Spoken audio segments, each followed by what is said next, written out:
Pagi anak-anak, kita kembali berjumpa dan belajar seperti biasa.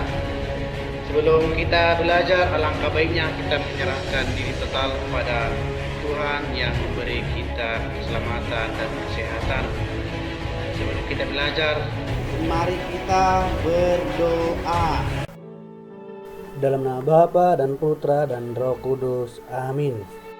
Kami bersyukur kepadamu ya Allah atas berkat dan karunia-Mu yang kami rasakan dalam perjalanan hidup kami. Dan kami memohon kepadamu, berkatilah kami agar apa yang kami pelajari, karunia roh yang Engkau berikan kepada kami masing-masing sebagaimana dinasihatkan oleh Rasul Paulus, mampu kami sadari dan dikembangkan demi kehidupan kami bersama, demi Kristus Tuhan kami. Amin. Dalam nama Bapa dan Putra dan Roh Kudus. Amin. Baik anak-anakku, langsung saja kita belajar. Kita masuk bab 5, hidup baru dalam Roh Kudus. Yang kita pelajari saat ini yaitu bagian B, Roh Kudus dicurahkan ke dalam hati setiap orang. Hari ini kita berjumpa lagi dalam pelajaran agama Katolik. Kita akan berbicara tentang roh. Roh yang bagaimana? Tentu Roh Kudus, Roh Allah sendiri. Anak-anakku kelas 5 semuanya, kata roh dalam perjanjian lama berasal dari bahasa Ibrani, yaitu ruach. Ruach artinya napas atau angin atau bertiupnya angin. Roh Kudus adalah Roh Allah dan juga Roh Kristus. Roh Kudus inilah yang turun atas para rasul dan memberi kekuatan kepada para rasul. Setiap orang dianugerahi Tuhan karunia Roh Kudus yang berbeda satu dengan yang lain. Perbedaan itu untuk saling melengkapi, untuk saling memperkaya dan mengisi. Maka setiap karunia itu hendaknya dikembangkan dengan baik agar dapat berguna bagi diri sendiri maupun orang lain. Roh Kudus yang ada pada diri kita harus diimani. Dengan mengimani Roh Kudus berarti kita menerimanya dan menjadi saksi Kristus. Dan sebagai perwujudannya, kita perlihatkan dalam perkataan dan perbuatan yang baik terhadap sesama. Dengan demikian, tercapailah kehidupan yang harmonis dan serasi antara setiap orang dalam satu lingkup yang sama. Baik anak didik kami, sekarang kita masuk kepada surat Rasul Paulus kepada umat di Roma, yaitu Roma 12 ayat 1 sampai 21. Nah, karena di sini didik kami ayatnya terlalu panjang, tidak usah saya bacakan.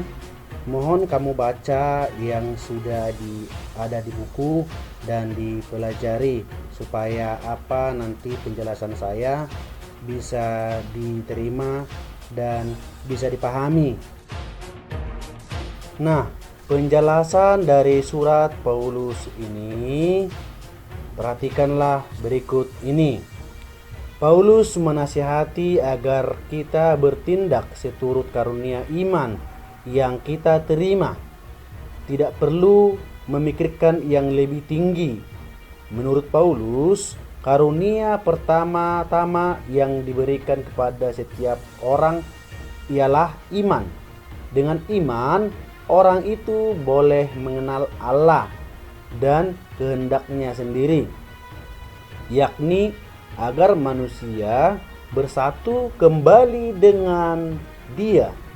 Allah berkehendak bahwa manusia itu bahagia bersama dengan Allah.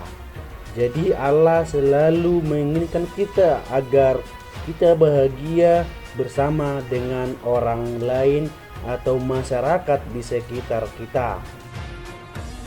Kita mempunyai karunia yang berlainan menurut kasih karunia yang dianugerahkan kepada kita. Karena itu, jika karunia itu adalah untuk berbuat baik, kita melakukannya sesuai dengan iman kita. Misalnya, jika karunia itu adalah untuk melayani, baiklah kita melayani. Dan jika karunia itu untuk mengajar, baiklah kita mengajar. Jika karunia itu untuk menasihati, baiklah kita menasihati. Siapa yang membagi-bagikan sesuatu, hendaklah ia melakukannya dengan hati yang ikhlas. Siapa yang memberi pimpinan, hendaklah ia melakukannya dengan rajin.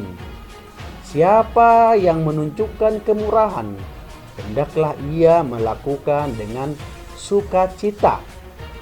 Karunia yang diterima seseorang tidak untuk dirinya sendiri, melainkan untuk jemaat dan masyarakat di sekitar kita. Rasul Paulus juga mengingatkan kita supaya kasih itu jangan berpura-pura. Sebagai kata terakhir, hendaklah karunia itu dijalankan dengan ikhlas, rajin, dan gembira. Maka jelaslah bagi kita bahwa karunia adalah macam-macam kemampuan yang ada pada setiap orang. Demikian yang bisa Bapak sampaikan dalam materi ini. Sekian dan terima kasih. Dan ingat, kerjakanlah PR berikut ini. 1. Tuliskanlah 3 karunia menurut Paulus yang harus dilakukan. Kedua, apakah arti ruach? Baik anak didik kami, sebagai penutup, marilah kita berdoa. Dalam nama Bapa dan Putra dan Roh Kudus, amin. Allah kami yang maha baik, terima kasih atas karunia kepada kami. Semoga kami dapat mengembangkan karunia itu untuk kebahagiaan semua orang. Demi Kristus Tuhan kami, amin. Dalam nama Bapa dan Putra dan Roh Kudus, amin.